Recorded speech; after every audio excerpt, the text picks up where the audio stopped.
And of course, like you, it scares the hell out of me for the most part. And for the most part, I don't like it.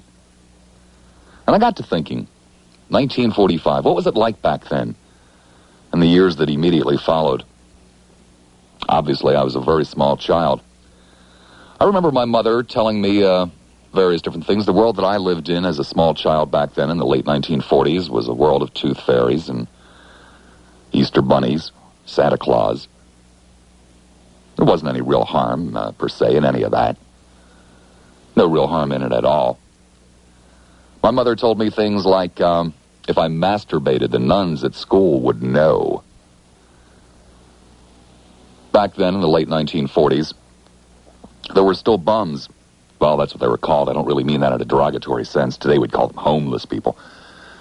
But there were bums who used to sleep at the end of the street that my grandmother lived on in Camden in push carts and come up to the door and beg for food and that kind of thing. There were Negroes back in the late 1940s, early 1950s.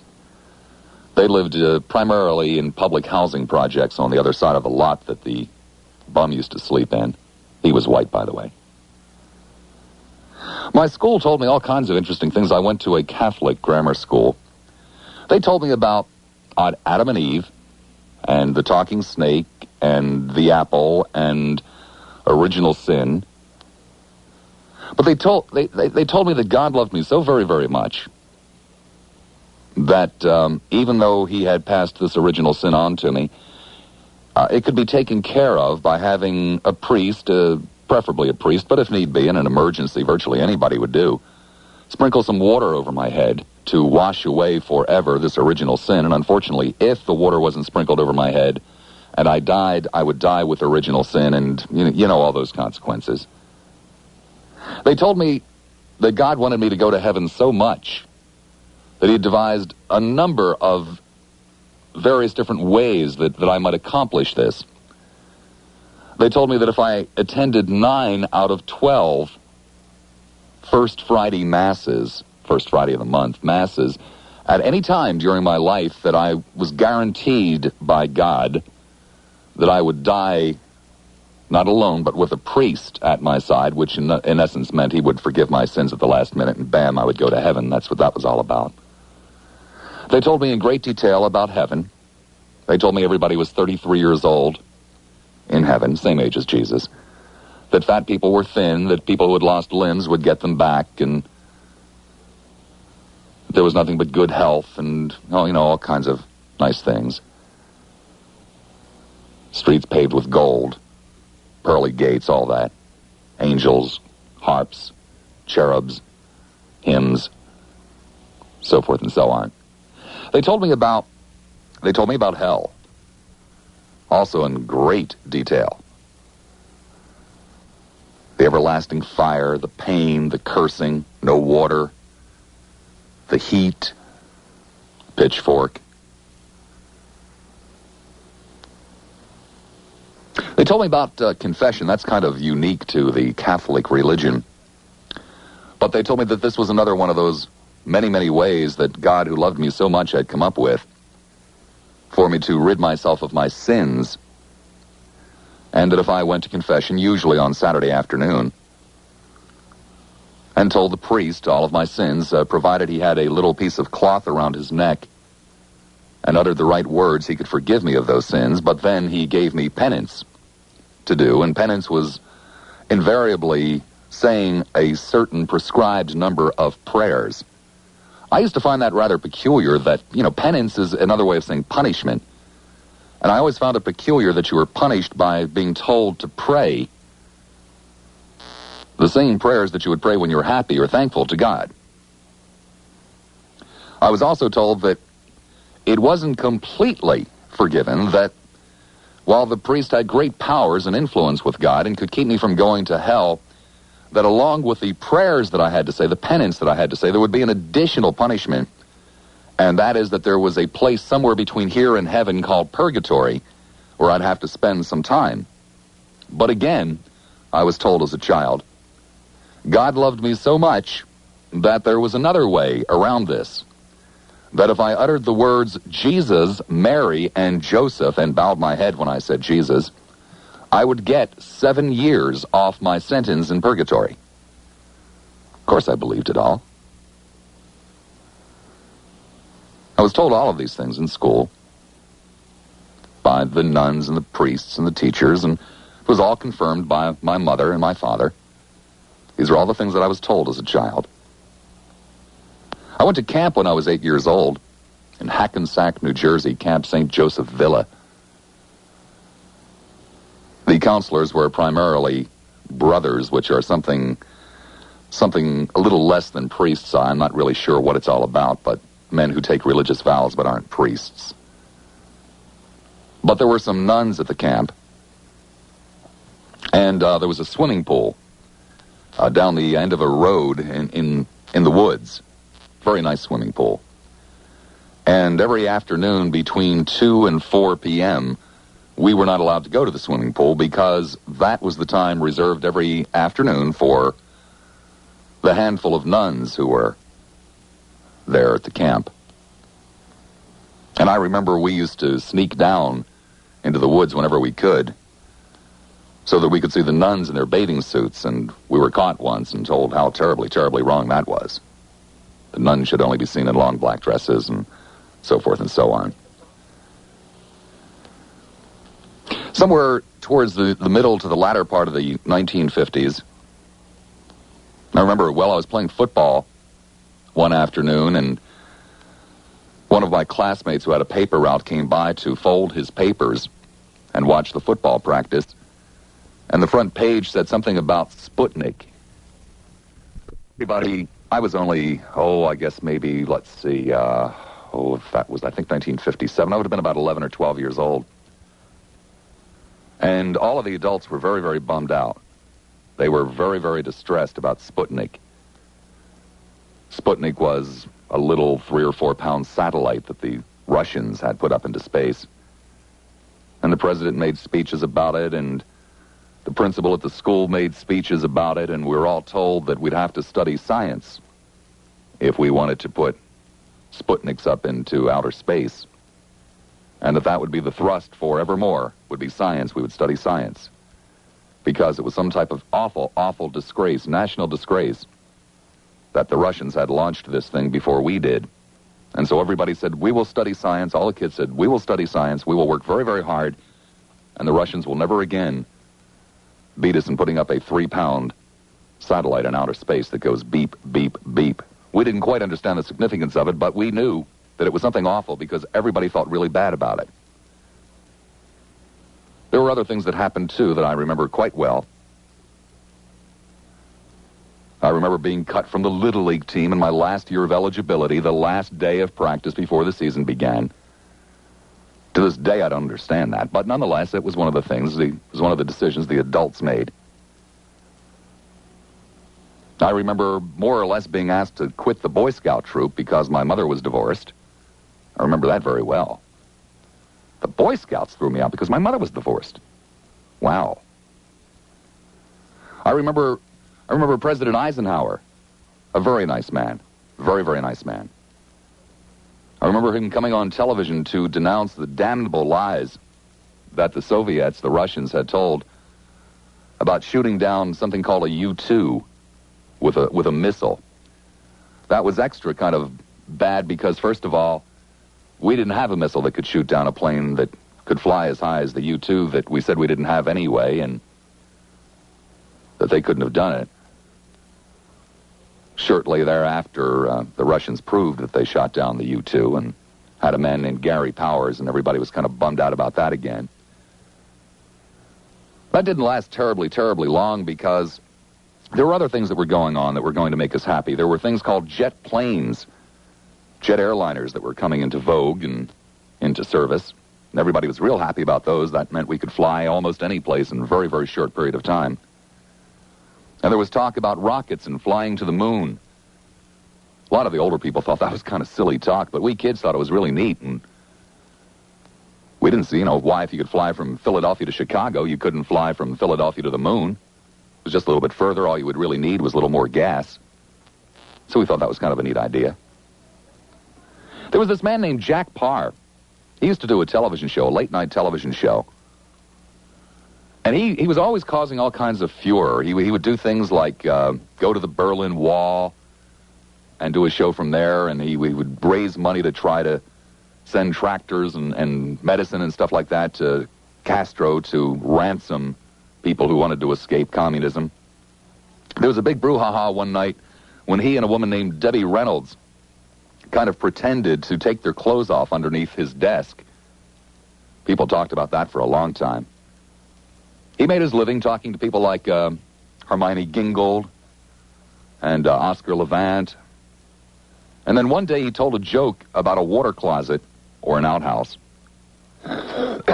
Excuse me. I remember that night because the network wouldn't let him do it. And so he kind of threw a hissy fit and walked off, and he was gone for, gosh, I don't know how long, a long time, and was front page news, and people talked about it. We even talked about it in school. And somewhere along the same period of time, a man named John Fitzgerald Kennedy came along.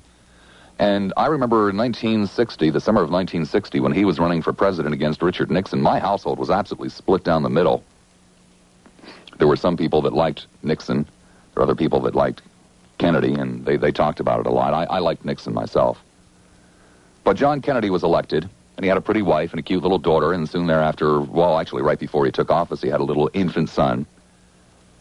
And he talked about things like, ask not what you can, or not, ask not what your country can do for you, but ask what you can do for your country, and people thought that was really neat.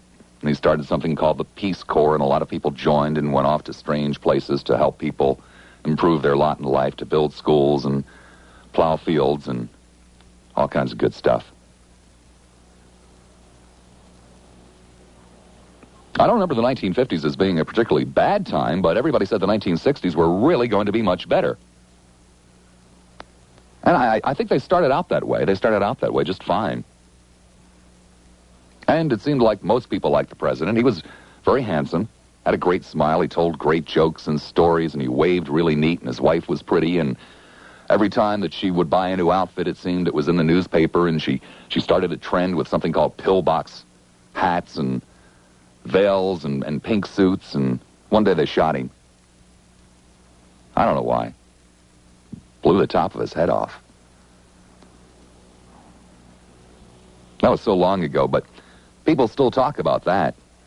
People still wonder who did it, why was it done, was there anybody else involved? They just shot the man, blew his head off. Wow.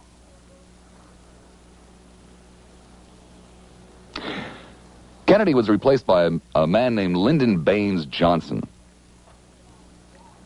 He was rather peculiar to most of us in the nation. He was a Texan, had a really funny accent, kind of a weird voice, too. He had humongous ears, great big nose.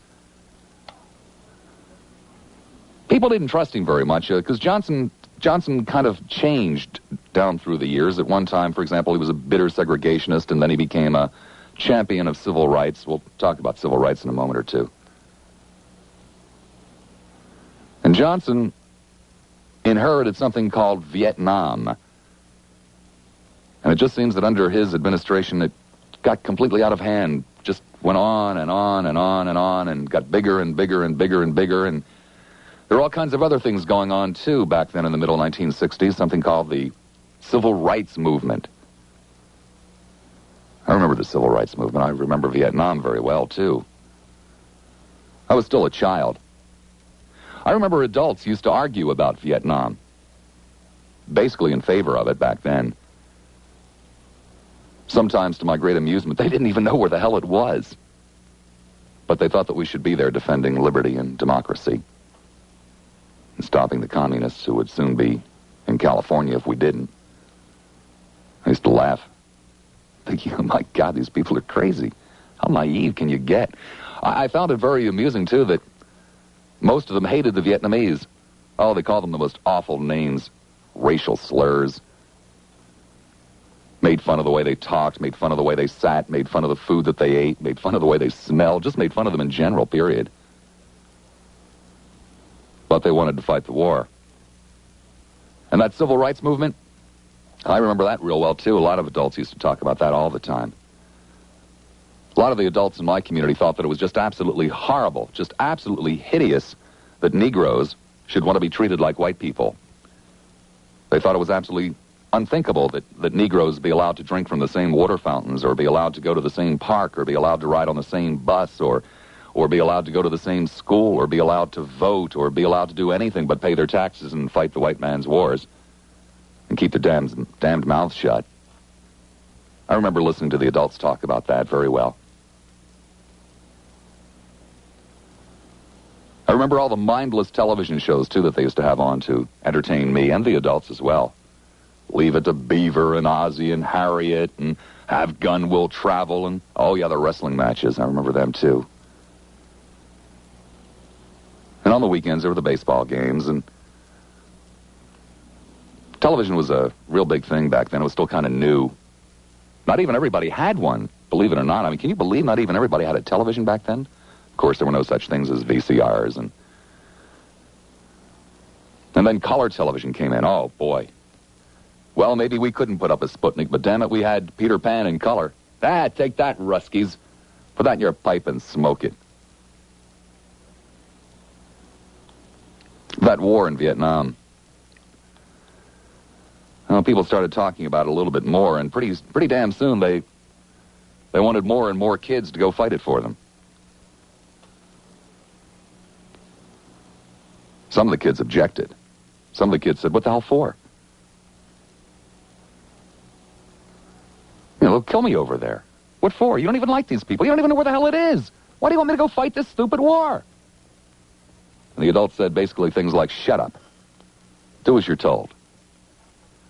Now, some of the kids did. Some of the kids didn't. There are lots of legends in boxing. And we have a new world heavyweight champion! Thank you, Cassie. 12:31 the time. A lot had happened between 1945 and 1960, and yet I'll bet that if you took that poll in that Los Angeles school district, the teachers would have still said, for the most part, the biggest problems were talking in the halls and students chewing gum. Wasn't to be very much longer. It was that damned war. That damned war.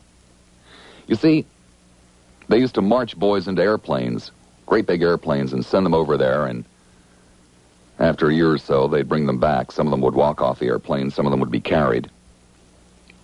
And every year it was more and more and more and more of them being sent over there, and every year the argument grew louder and the division deeper between those people who were in favor of it and those people who weren't in favor of it.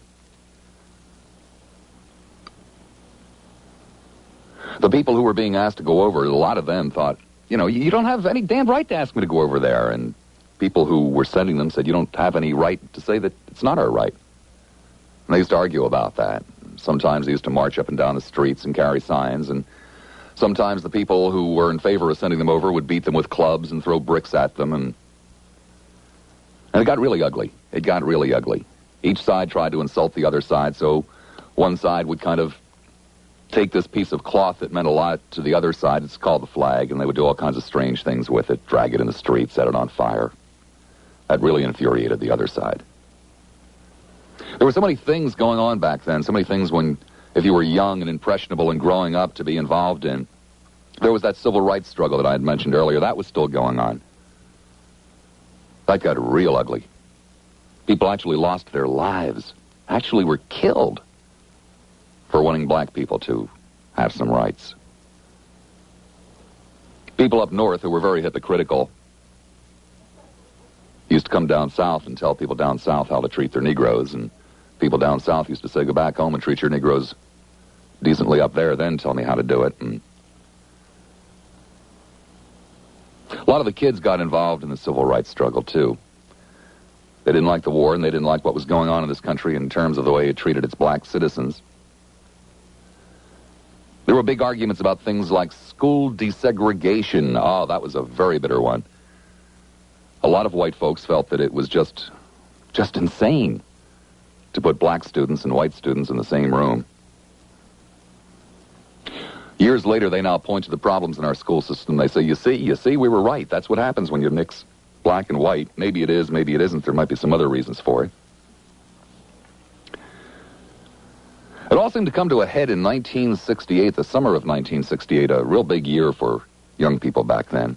came to a head in a place called Chicago during what is referred to as the Democratic National Convention. It was super ugly.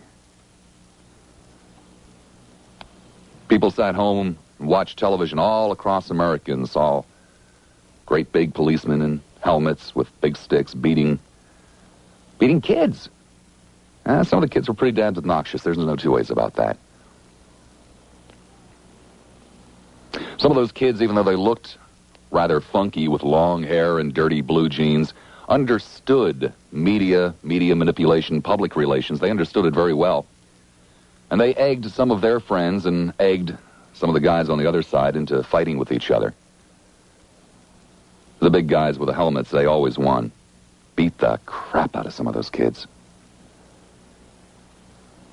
And people sat home and watched on their television as their sons and daughters and nieces and nephews and grandchildren were laying in the streets, bleeding, being chased by dogs and thrown into trucks and hauled away.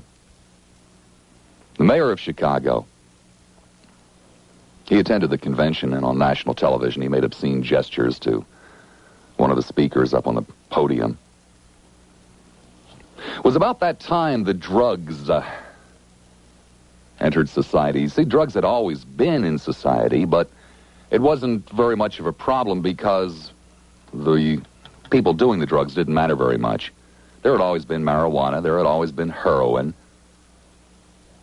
They were primarily confined to the black community and the poor white trash that nobody really cared about. It had always been around. But suddenly in the 1960s, white middle-class kids and white upper-middle-class kids and white upper-class kids started smoking marijuana and sometimes, unfortunately, doing heroin, amphetamines, hallucinogenics. See, we were always told, I remember being told as an 8-year-old child, do not accept a cigarette from a stranger from an open package. Now, I wasn't allowed to smoke anyway, but I was told that if I accepted a cigarette from a stranger from an open package as an 8-year-old child, it would probably be marijuana. And if indeed it was marijuana, the rest of my life would be ruined. That I would then become a heroin addict and get venereal disease and die. They used to show a motion picture back then. They still do from time to time. It was called Reefer Madness, and it had pretty much the same message. I remember when I was 16 years old, I'd run away from home, and I was in Greenwich Village in New York, sitting with a guy named Boris. Oh, that's what he called himself. He said he was a poet. And a man who said he was an actor, his name was Bill Quinn.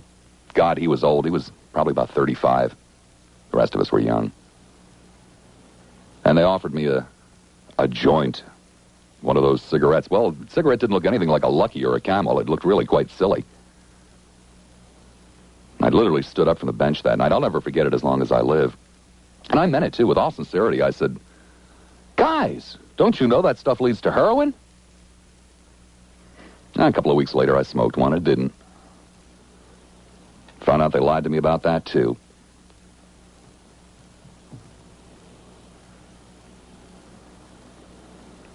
Somehow it all seemed to go on, the dope and the civil rights and the war, and it just went on and on and on and on and on and on and on forever. And just as it seemed to be coming to a head when people were finally getting used to some of the laws that had been passed about the black people and civil rights, and the war was starting to wind down. They weren't beating up kids in the streets of Chicago anymore. Richard Nixon was the president. Richard Nixon became president because he said he had a secret plan to end the war. To this day, he hasn't divulged it. And a lot of the adults liked Richard Nixon. I used to like Richard Nixon, but by the time he became president, I didn't like him anymore. He was a weird man. He was a very, very strange man. He did all kinds of things that I object to. Remember the wage and price controls back there in Richard Nixon's administration? That was what was responsible for the inflation in Jimmy Carter's administration, but that's, neither here nor there. You guys don't want to believe it anyway, so that's okay. The highlight of the Richard Nixon administration was something called Watergate. It drug on for a couple of years, too. And again, the adults were very adamant on this. They basically said, so what? He's the president. He can do whatever the hell he wants to do. And a lot of the younger people said, but it's illegal, and, that's not right, and the man shouldn't be president. And the adults said, mind your own damn business. You do what I tell you to do. And I'm telling you to shut up.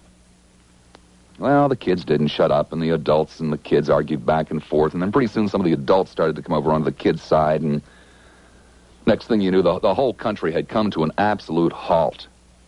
To an absolute halt. It's a really weird man. Well, he wasn't a weird man. He just looked kind of weird. Became somewhat of a hero. Became somewhat of a media figure.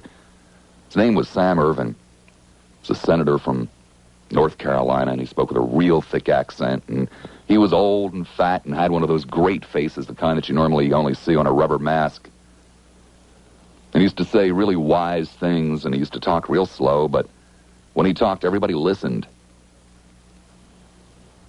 And Sam kind of presided over those hearings that eventually brought down Richard Nixon. And again, the country was torn right down the middle. A lot of the adults said, oh, this shouldn't have happened. This is the worst thing that ever happened. And, he was a good man. We should have let him alone. And other people said quite the opposite. And then there was a couple of years where there really wasn't anything going on. There was Jerry Ford.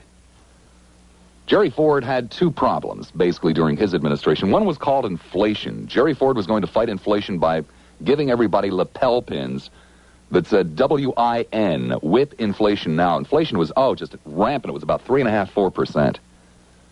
People were real upset about that.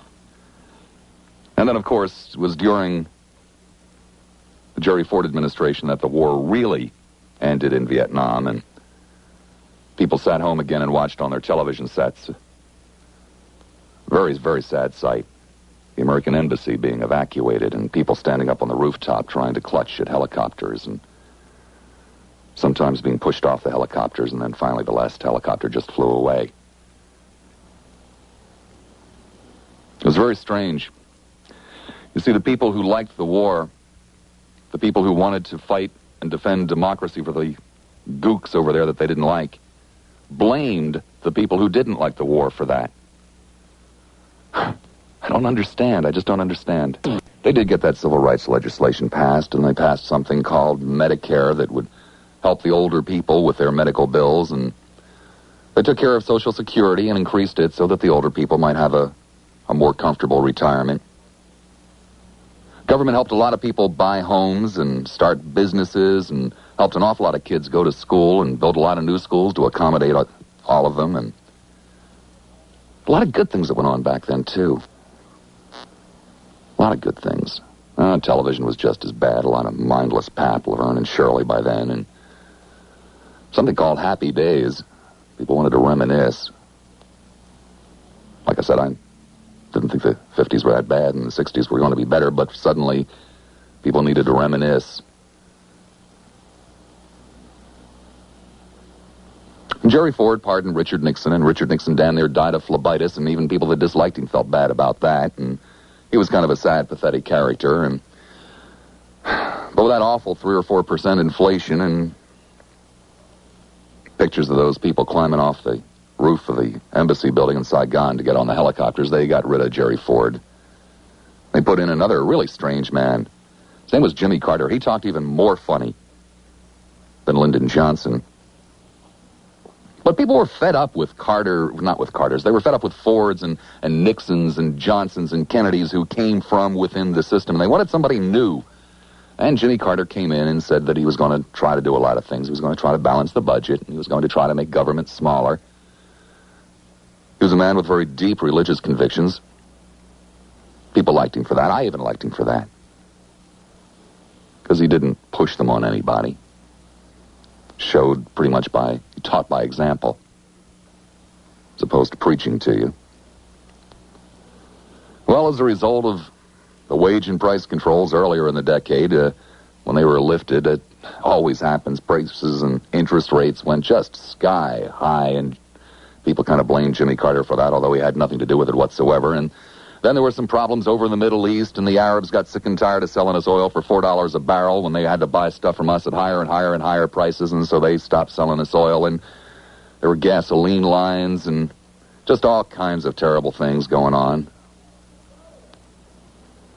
Then this jerk, the Ayatollah Khomeini,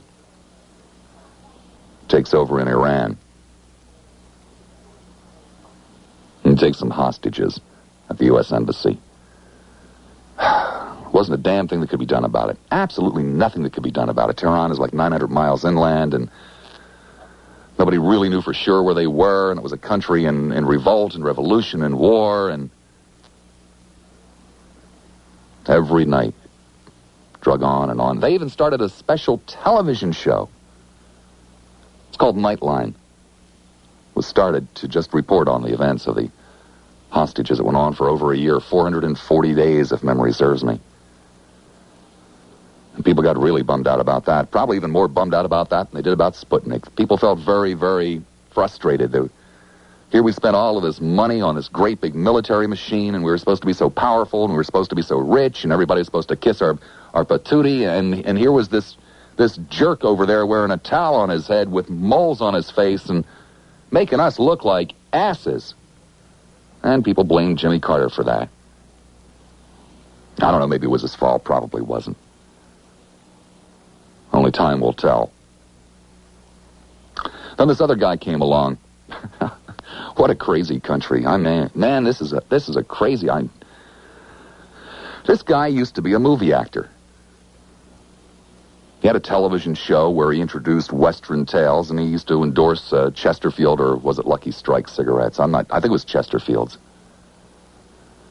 Somehow he got himself elected governor of California, and he wanted to be president.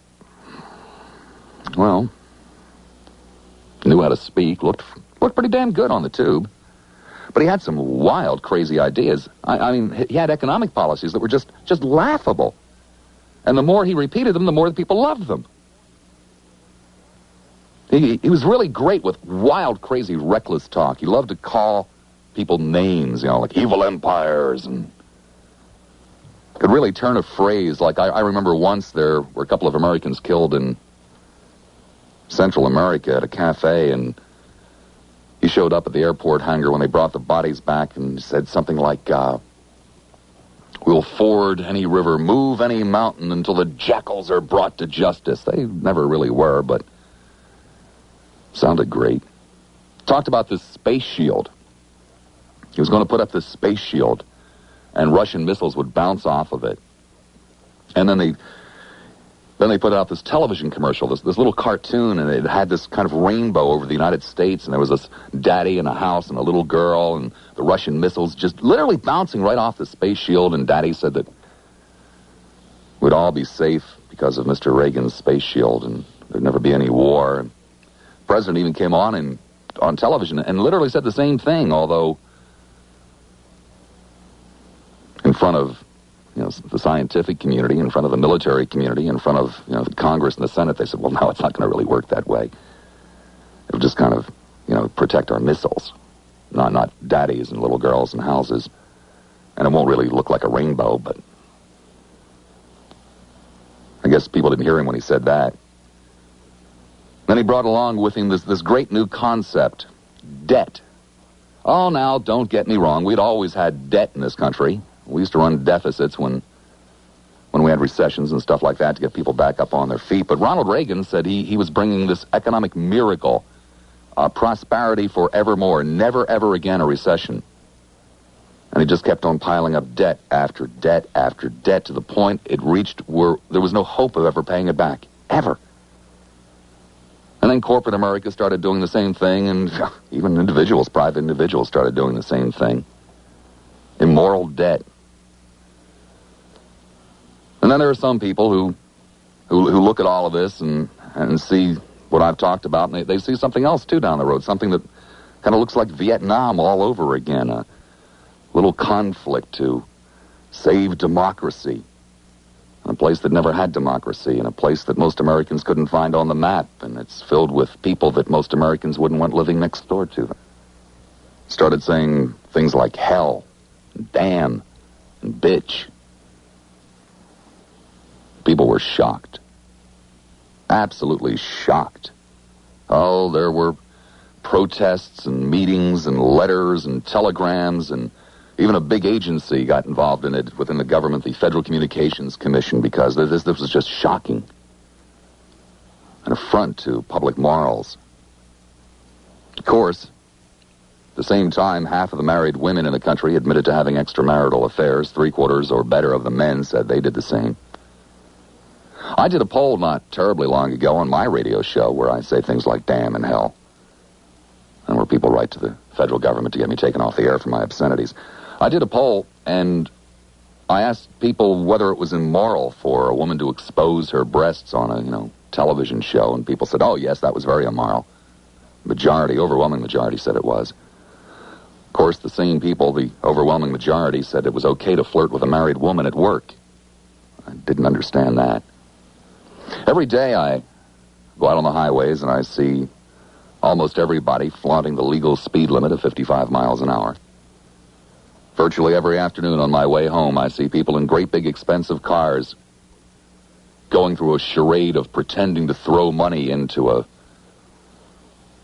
toll booth basket, driving through as the light's flashing red and the bells are ringing to save 35 cents. Or steal 35 cents. I work in downtown Tampa every day. I see people stealing people's other paid-for parking spaces. Every day out on the highway, I see attempted murder. Attempted murder for, terrible offenses like failing to put on a turn signal, where somebody will try to drive somebody off the road for that. I hear people argue against poor people getting a raise in the minimum wage. People earning $25, $30, $40, $50, $60, $70, $100, $150,000 saying that if the minimum wage goes from $3.35 an hour to $4, it'll be inflationary. And then they go in and ask for $10,000 raises and usually get them. Every day I hear people talking about screwing the government one way or the other, either on taxes or whatever it might be. I hear people crying about not getting handouts. And I hear people saying, geez, I earn $38,000 a year and I can't get a student loan. I hear people worship a man named Ollie North, who is an admitted liar and a subversive. They love him. Watched an entire country go gaga over Jessica Hahn's boobs in Playboy magazine. Tomorrow night at a local church, there'll be a casting out of devils service. Just a year or so ago, people from this area, from all over the country, sent money to a man named Jim Baker to build a water slide for Jesus. Last several years, 3 or 4 guys who do radio talk shows have been shot, killed. Over the last several weeks, a couple of killers have been sentenced in New York City for a racial murder. About half the community thinks it's outrageous that they're going to jail.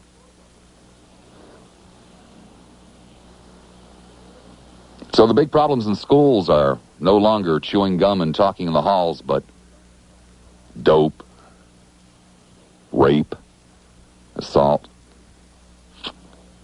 I don't know. What in the hell's the matter with these kids? See, these kids are my kids. No, well, not really my kids. I don't have any children, but the kids in school today are the children of my generation.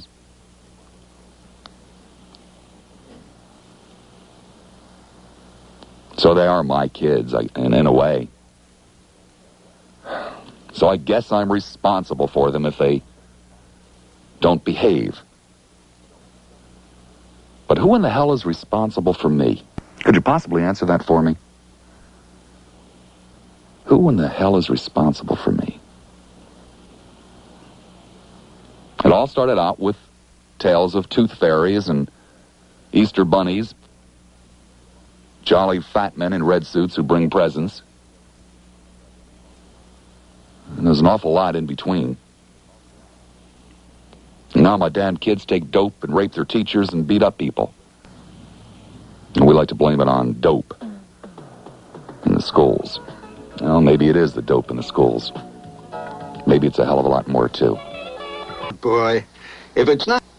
Ted Webb drives me home every weekday afternoon. And, ooh, he's so good. Oh, I go to pieces. Yes, yes. Oh, come on. Oh. Ooh.